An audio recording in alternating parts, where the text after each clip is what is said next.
নমস্কাৰ, মই বিকি ঠাকুৰ, কাইমাৰী গোহাঁইগাঁও মধ্য ইংৰাজী বিদ্যালয়ৰ ৮ম শ্ৰেণীৰ ছাত্ৰ।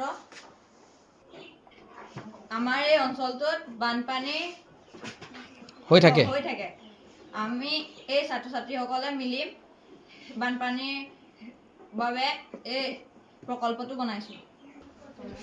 সঘনাই বানপানী হোৱাৰ বাবে আমি এই প্ৰকল্পটোত দেখাইছোঁ যে কেনেধৰণে আমাৰ গাঁৱত এনে সমস্যা হয়। গাড়ী ডুবি যায়, গছ-গছনি ডুবি যায়, ঘৰ-চৰ ডুবি যায়। ঘৰ ডুবাৰ বাবে মানুহ ছালৰ ওপৰত অহা সমস্যা হয়। আমি এই প্ৰকল্পটো বানপানী প্ৰতিৰোধ কৰিবলৈ মথাউৰিৰ কিনাৰত গছ-গছনি ৰুব লাগে আৰু আমি